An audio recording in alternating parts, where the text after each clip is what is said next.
Cuando pensamos en evolución, seguro se nos vienen a la mente ciertas ideas, ¿no? Como lo de los rasgos dominantes y recesivos que nos enseñaron en el colegio. Pero, ¿y si les dijera que esa es solo una parte de la historia y que de hecho la parte más interesante es la que se suele omitir?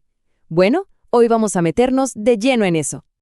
Ok, para empezar, vamos a hacer un pequeño ejercicio. Nada complicado.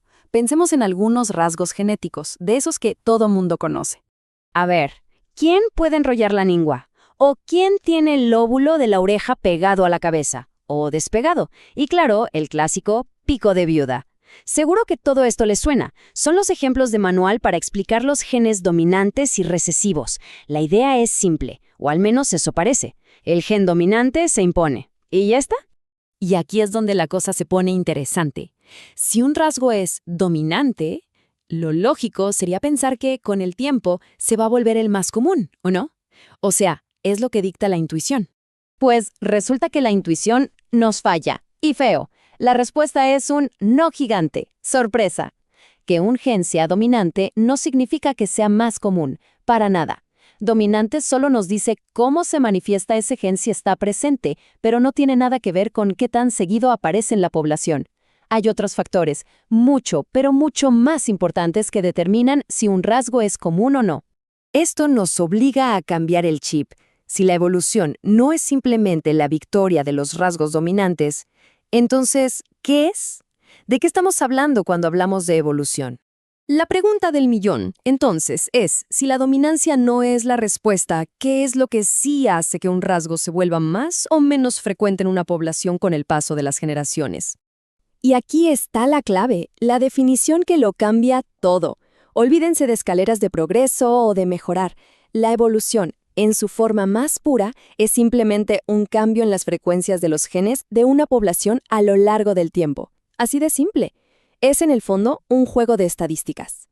Para que quede súper claro, imaginen que en un pueblo el 20% de la gente tiene el gen para los ojos azules. Si 100 años después ese porcentaje sube al 25%, eso es evolución. Ni más ni menos. Es un cambio en la frecuencia. Eso es todo. Y agárrense, porque uno de los motores más potentes de este cambio de frecuencias no es la supervivencia del más apto. No, a veces es simplemente pura y llana suerte. Este concepto se llama deriva genética. Suena complicado, pero la idea es sencilla. Es el cambio en las frecuencias génicas por puro azar.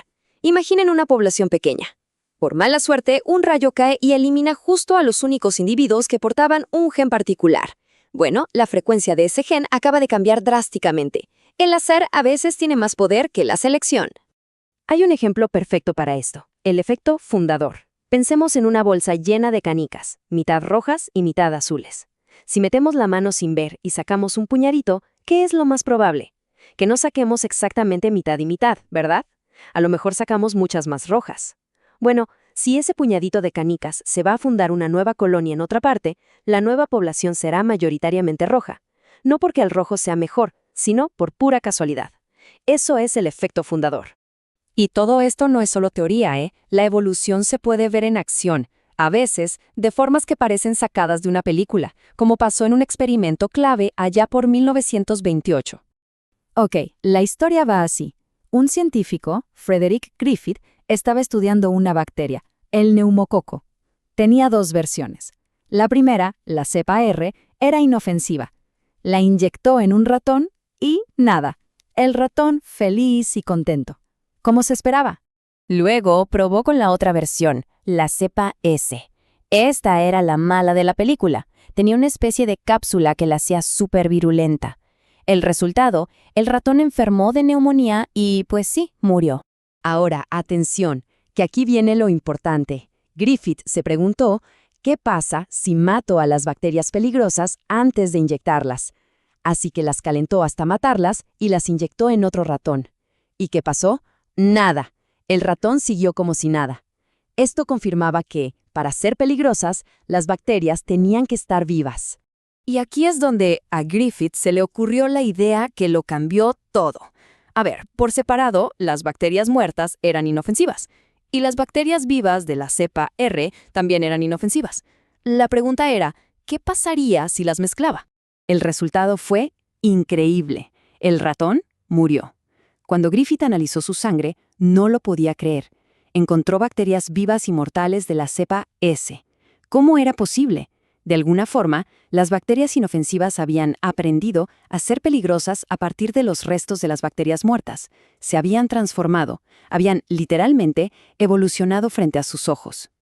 Este experimento es alucinante porque nos muestra un mecanismo de evolución en tiempo real. Pero la verdad es que la evolución no tiene un solo motor. Es más bien un conjunto de fuerzas, todas actuando al mismo tiempo, dándole forma a la vida. Pensemos en esto como un balance. Por un lado, tenemos fuerzas como la selección natural o la deriva genética, que a veces reducen la variedad, como que eliminan opciones.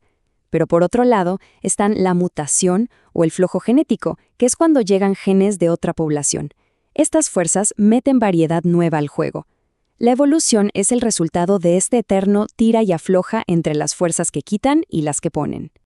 Ok, para resumir y que nos quede claro, ¿cuáles son las ideas clave? 1. La evolución es en el fondo un cambio en la frecuencia de los genes. Es matemática. 2. No es una escalera hacia la perfección. No hay un mejor o peor absoluto. 3. Está impulsada por varias fuerzas. Y ojo, el azar es una de las más importantes. Y 4, y esto es fundamental, es algo que podemos ver y medir. No es solo una teoría abstracta.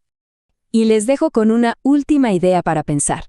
Si todo, desde una bacteria hasta una ballena, es el resultado de estos cambios de frecuencia, de esta mezcla entre adaptación y pura suerte, ¿qué nos dice eso sobre la vida misma?